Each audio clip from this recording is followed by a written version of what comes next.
আমি আজি এবাৰ হনুমান চালিসাৰ 11 নম্বৰ আৰু 12 নম্বৰ শ্লোক আছে এই শ্লোক আমি আপোনালোকৰ লগত মই পাঠ কৰি শুনাম। लाए सजीवन लखन जियाए शील गंभीर हरषि उर लाए रघुपति कीन्ही बहुत बड़ाए तुम मम प्रिय भरत ही समभाए। वैसे लाए सजीवन लखन जियाए जितिया लक्ष्मण जी बाण লাগিছে এটা মেঘনাদৰ লগত যেতিয়া যুদ্ধ কৰিছিলে লক্ষ্মণ জি তাক কি কৰিছিলে শক্তিবান লাগিছিল। যেতিয়া সেই শক্তিবান লাগাৰ সময়ত কি কৈছে হনুমানজী সঞ্জীৱনী বটি আনি কি কৰিছিলে লক্ষ্মণজী বাচাইছিলে।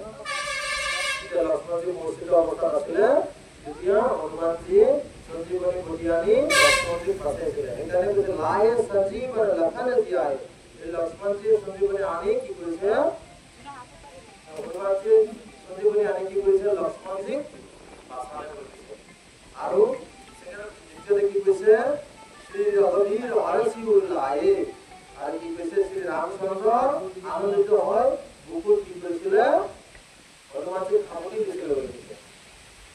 এতিয়া লক্ষ্মণজী বাচিলে তেতিয়া প্ৰভু ৰামচন্দ্ৰই হনুমানজীক মৰমতে বুকুত কি কৰিছে খামুচি লৈছে বুলি কৈছে।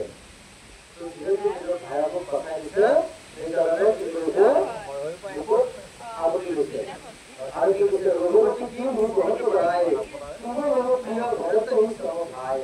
ৰঘুপতিৰ প্ৰতি প্ৰশংসা কৰি ৰঘুপতি শ্ৰী ৰামচন্দ্ৰজী অতি প্ৰশংসা কৰি হনুমানজী কৈছিলে যে আপুনি ভৰতৰ যিমান ভৰতৰ সমানে তুমিও মোৰ কি কৈছে প্ৰিয় বুলি কৈছে। ভৰতক ৰামচন্দ্ৰই ইমান প্ৰশংসা কৰিছিলে ইমান মৰম কৰিছিলে হনুমানজী শুনি আচৰিত হৈছে যে ইমান দিন হনুমানজী আৰু প্ৰভু ৰামচন্দ্ৰ একেলগে আছিলে সদায় কি কৰিছিলে প্ৰভু ৰামচন্দ্ৰই ভৰতৰ কথাই কৈ আছিলে। ভৰতৰ কথাই প্ৰভুৱে হনুমানজীক কৈ আছিলে যে আমাৰ ঘৰত এনেকুৱা ইমান ভাল কৰে। তো যেতিয়া হনুমানজীয়ে সঞ্জীৱনী বটি আনি লক্ষ্মণজীক বাচালে তেতিয়া কি কৰিছে হনুমানজীক প্ৰভু ৰামচন্দ্ৰই এনেকুৱা ধৰি সাৱটি লয় কণ্ঠত লগাই দিছিলে মোৰ ভ্ৰাতা মোৰ ভাইটি ভৰতৰ সিমানেই তুমিও মোৰ প্ৰিয় বুলি কৈছে। তো তেতিয়া হনুমানজী বহুত কি হৈছে আনন্দিত হৈছে যে কৈছে যে ভৰতৰ সিমান প্ৰিয় হোৱাৰ পাৰাৰ কাৰণে হনুমানজী বহুত কি কৈছে আনন্দিত হৈছে। তো আমি হলে কি কৰিলো হয় কিবা বয়ে কৰিব নহয় নহয় জানো। হনুমানজী যেতিয়া সঞ্জীৱনী বটি আনি প্ৰভুৰ ভাইটি লক্ষ্মণজীক যেতিয়া বাচালে তেতিয়া যিমানখিনি আনন্দিত হৈছিলে প্ৰভু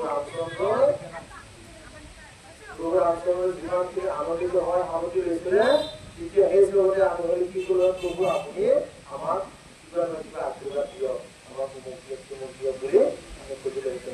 কিন্তু হনুমানজী কি কৰিলে